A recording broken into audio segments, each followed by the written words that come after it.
common sense, right? You would watch football growing up, of course, Washington Redskins. And until I got older, I would realize, his skin is just as dark as mine on that logo. Florida State Seminoles, same thing. The Olmec statues found in Mexico, they had wide noses. Right. Black features.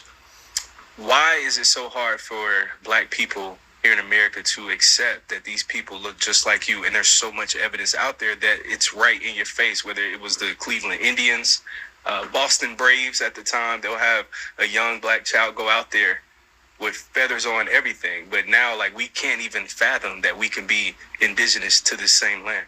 Because of what you just started out the conversation with. Why is it so hard to believe, or for black people to believe? Because that's what we thought. We start out with that. Black. Yep. Right? That's the terminology. Right? Yeah. So, what I like to say is real simple. Caleb, I owe you $1,000. I owe you $1,000. Next month. Caleb, I know I ain't paid you. I'm going to make sure I get that $800 to you. It's going to start getting lower and lower. Right? Yeah. This is black. When they said red man, matter of fact, I'll do one better for African-American people. Light-skinned women was called what? Red bone. Oh, let's stop. Copper-colored people. Yeah. Put a called what? Hand. Yeah. Light skin. Yep. Red. Right? Right. That's the truth of it. Even when it comes to the word Indian, the root word. He makes some real good points. It's even when it came to job applications, I never wanted to put on there that I'm black. It just didn't sound right to me. I always click other or whatever else, but he makes some real good points. I hear these brothers who are historically astute and self-taught, and they say, oh, the word Indian comes from indigenous. Wrong. Came from indigo. What is indigo?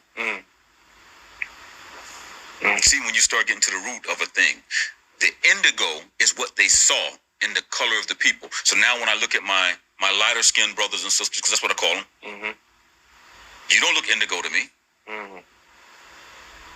You don't look red to me. Your hair isn't wavy, isn't copper tone. It's the same thing they did to Jesus. Yahshua HaMashiach, Emmanuel, whatever you want to name him, right? The Bible, they put him right in front of everybody. They describe him completely. They got a whole different picture. Oh my God, what they say? Bronze. Yes. Burnt. In a furnace. Okay. Hair like wool. Okay, but we got images in black churches all around the world of what? It's a hippie. White man, blue eyes. Yeah. Opposite to what we're being taught. And again, not trying to step on people's toes, but I'm talking about let's take information and read it the way it is.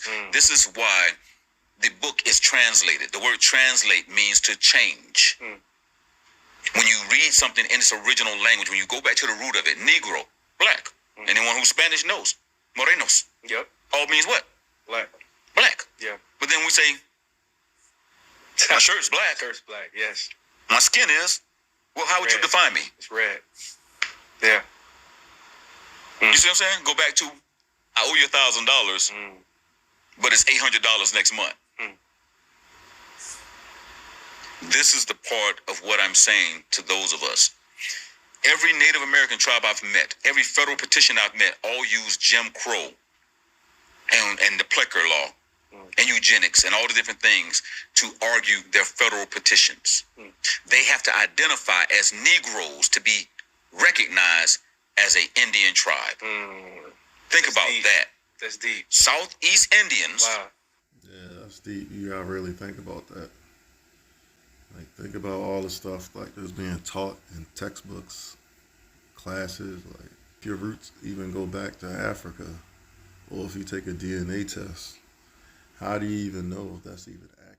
It's a real good, interesting conversation to have, just to look up some of this stuff he's saying.